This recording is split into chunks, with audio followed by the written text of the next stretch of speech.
Posnetek ali katerikoli njegov del ne predstavlja naložbenih priporočil, naložbenega svetovanja ali nagovarjanja k investiranju. Vsebina je izobraževalna, osebe na posnetku pa svojo udeležbo ne priporočajo nobenega specifičnega produkta, storitve ali ponudnika.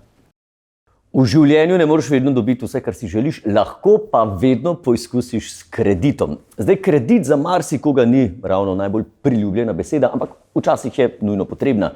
In ko pride do te situacije, se nam to zdi kot ena znanstvena fantastika. Dajmo malo poenostaviti in pojasniti ta izraz. Karmen, pozdravljeni. Pozdravljen, Tilen. Velikokrat se ljudje, ki se prvič srečujejo z najemom kredita, počutijo pri tem nelagodno oziroma jim vsebina ni tako poznana oziroma domača.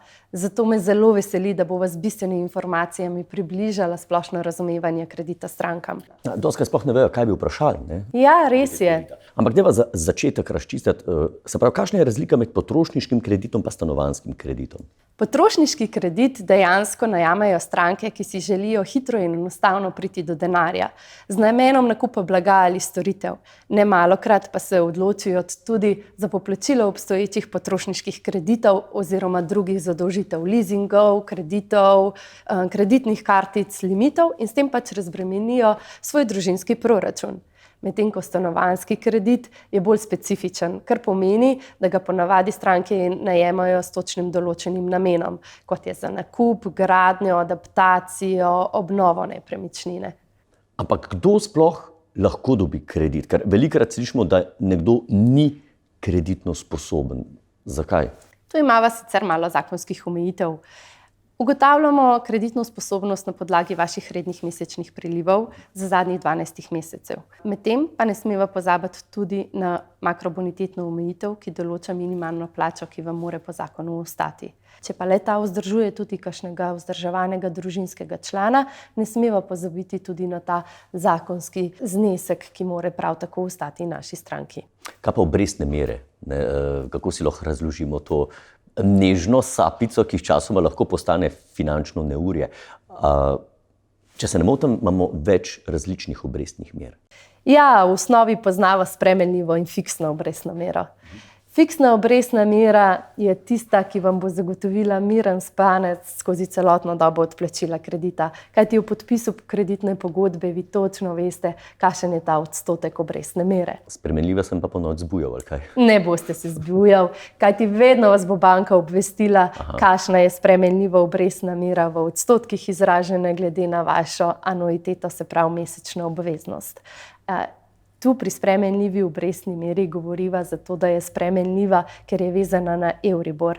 To je medbančna obrestna mera in imava, se pravi, sestavljeno referenčno spremenljivo obrestno mero iz fiksnega odstotka plus Euriborja. Euribor se spreminja, ta odstotek je pa vnaprej znan tudi pri podpisu pogodbe in veste, kakšen je celotno doba odplačila kredita. A pa je treba kredit zavarovati, pa zakaj bi ga sploh zavaroval? Zagotovo. Življenje danes je tako nepredvidljivo in večkrat se poigra z našo usodo. Zato je bolje zavarovati kot obžalovati.